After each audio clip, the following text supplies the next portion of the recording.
जय श्री कृष्णा। श्री कृष्ण कहते हैं, अगर जीवन में खुश रहना चाहते हो तो उस चीज पर ध्यान दें जो आपके पास है, उस पर नहीं जो दूसरों के पास है। जीवन में सभी आसक्ति को भूलकर जो व्यक्ति अपने लक्ष्य पर ध्यान केंद्रित करने में सफल हो जाता है, वह वास्तव में सफल होता है। सृष्टि का यही नियम है कि जिसका जन्म हुआ है उसका अंत भी निश्चित होता है। सफलता कोई बाहरी वस्तु नहीं, बल्कि जब आप खुद को बेहतर तरीके से समझ लेते हो तब आप सफल हो जाते हो। हमें अपने जीवन में लक्ष्य बनाने से नहीं, बल्कि उन लक्ष्यों को चुराने वालों से डरना चाहिए। आपको अपने जीवन में कर्म की इच्छा होनी चाहिए, ना कि कर्म से मिलने वालों की। गलतियां ढूंढना गलत नहीं है, बस शुरुआत खुद से होनी चाहिए। जरूरी नहीं हर बार आपके शब्दों को सही समझा जाए, इसलिए कभी कभी चुप रहना ही ज़्यादा बेहतर होता है। जो जितना अधिक शांत होता है वह उतनी ही गहराई से अपनी बुद्धि का प्रयोग कर सकता है। निंदा से घबराकर अपने लक्ष्यों को कभी ना छोड़ें, क्योंकि लक्ष्य मिलते ही निंदा करने वालों की राय बदल जाती है। चुप रहने से बड़ा कोई जवाब नहीं और माफ़ कर देने से बड़ी कोई सज़ा नहीं। आप ही अपना मित्र और आप ही अपना शत्रु हैं, क्योंकि स्वयं का पतन और उद्धार दोनों आप निर्धारित करते हैं। इंसान हमेशा अपने भाग्य को कोसता है, यह जानते हुए भी कि भाग्य से भी ऊंचा उसका कर्म है जो उसके स्वयं के हाथों में है। सत्य कभी दावा नहीं करता कि मैं सत्य हूँ, लेकिन झूठ हमेशा दावा करता है कि सिर्फ मैं ही सत्य हूँ। सही कर्म वह नहीं है जिसके परिणाम हमेशा सही हों, अपितु सही कर्म वह है जिसका उद्देश्य कभी गलत ना हो। जन्म लेने वाले के लिए मृत्यु उतनी ही निश्चित है जितना कि मृत होने वाले के लिए जन्म लेना। इसलिए जो अपरिहार्य है उस पर शोक मत करो। मनुष्य की मानवता उसी वक्त नष्ट हो जाती है जब उसे दूसरों के दुख पर हंसी आने लगती है। हे भरतवंशी, शरीर में रहने वाले का वध कभी भी नहीं किया जा सकता, अतः तुम्हें किसी भी जीव के लिए शोक करने की आवश्यकता नहीं है। समय यही सिखाता है कि जिंदगी किसी का इंतजार नहीं करती और ना ही किसी के लिए रुक सकती है। जिंदगी खेलती भी उसी के साथ है जो खिलाड़ी बेहतरीन होता है। दर्द सबके एक जैसे हैं, मगर हौसले सबके अलग अलग हैं। कोई हताश होकर बिखर जाता है तो कोई संघर्ष करके निखर जाता है। तुम्हें सिर्फ अपने कर्म का अधिकार है, किंतु कर्म के फलों के तुम अधिकारी नहीं। तुम ना तो कभी अपने आप को अपने कर्मों के फलों का कारण मानो और ना ही कर्म करने में कभी आसक्त हो। इंसान हमेशा अपने भाग्य को कोसता है, यह जानते हुए भी कि भाग्य से भी ऊंचा उसका कर्म है जो उसके स्वयं के हाथों में है। ना तो यह शरीर तुम्हारा है और ना ही तुम इस शरीर के मालिक हो। यह शरीर 5 तत्वों से मिलकर बना है, आग, जल, वायु, पृथ्वी और आकाश। एक दिन यह शरीर इन्हीं 5 तत्वों में विलीन हो जाएगा। आप ही अपना मित्र और आप ही अपना शत्रु हैं, क्योंकि स्वयं का पतन और उद्धार दोनों आप निर्धारित करते हैं। ज़्यादा खुश होने पर और ज़्यादा दुखी होने पर निर्णय नहीं लेना चाहिए, क्योंकि यह दोनों परिस्थितियां आपको सही निर्णय नहीं लेने देती हैं।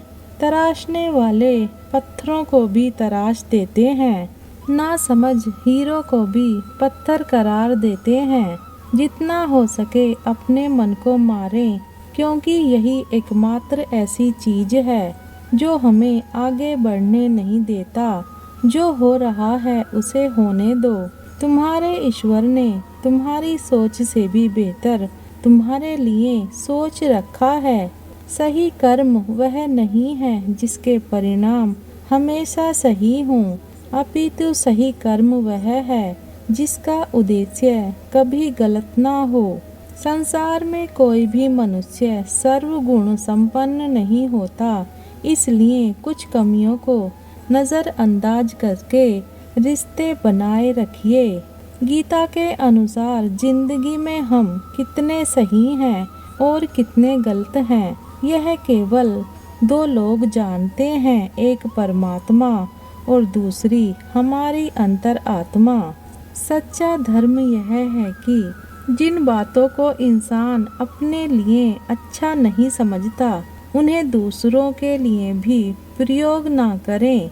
मन अशांत है और उसे नियंत्रित करना कठिन है, लेकिन अभ्यास से इसे वश में किया जा सकता है। मन की शांति से बढ़कर इस संसार में कोई भी संपत्ति नहीं है। मैं उन्हें ज्ञान देता हूँ जो सदा मुझसे जुड़े रहते हैं और जो मुझसे प्रेम करते हैं। सदैव संदेह करने वाले व्यक्ति के लिए प्रसन्नता ना इस लोक में है और ना ही कहीं और।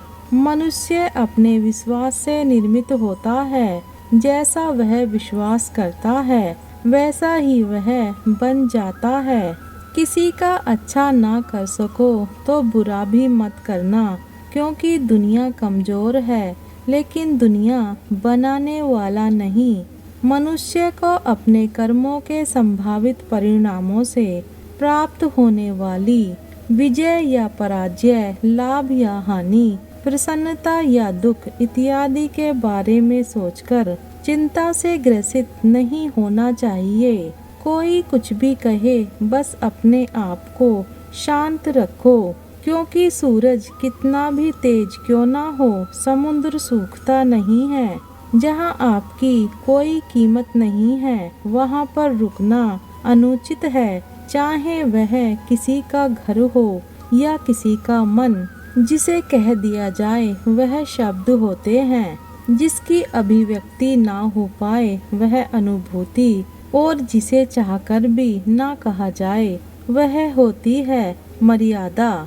सही कर्म वह नहीं है जिसके परिणाम हमेशा सही हों, अपितु सही कर्म वह है जिसका उद्देश्य कभी गलत ना हो। कभी कभी जीवन में आगे बढ़ने के लिए उन चीजों और व्यक्तियों को भी त्यागना पड़ता है जो कभी तुम्हारे हृदय की गहराई में विलीन थे। अगर जीवन में दुख है तो उसे सहन करना सीखना चाहिए, क्योंकि आज दुख है तो कल सुख भी आएगा। यह क्रम यूं ही चलता रहता है। श्री कृष्ण अर्जुन से कहते हैं कि तुम मेरा चिंतन करो, लेकिन अपना कर्म भी करते रहो। ज्यादा खुश होने पर और ज्यादा दुखी होने पर निर्णय नहीं लेना चाहिए, क्योंकि यह दोनों परिस्थितियां आपको सही निर्णय नहीं लेने देती हैं। जो होने वाला है वह होकर ही रहता है, और जो नहीं होने वाला वह कभी नहीं होता। ऐसा निश्चय जिनकी बुद्धि में होता है, उन्हें चिंता कभी नहीं सताती है। कोई भी इंसान जन्म से नहीं बल्कि अपने कर्मों से महान बनता है। बिना फल की कामनाएं ही सच्चा कर्म है। ईश्वर चरण में हो समर्पण, वही केवल धर्म है। गीता में लिखा है, जब इंसान की जरूरत बदल जाती है तब इंसान के बात करने का तरीका भी बदल जाता है। चुप रहने से बड़ा कोई जवाब नहीं और माफ कर देने से बड़ी कोई सजा नहीं होती। सदैव संदेह करने वाले व्यक्ति के लिए प्रसन्नता न इस लोक में है न ही कहीं और। जो मन को नियंत्रित नहीं करते उनके लिए वह शत्रु के समान कार्य करता है। गीता में कहा गया है, कोई भी अपने कर्म से भाग नहीं सकता, कर्म का फल तो भुगतना ही पड़ता है। मनुष्य अपने विश्वास से निर्मित होता है, जैसा वह विश्वास करता है वैसा वह बन जाता है।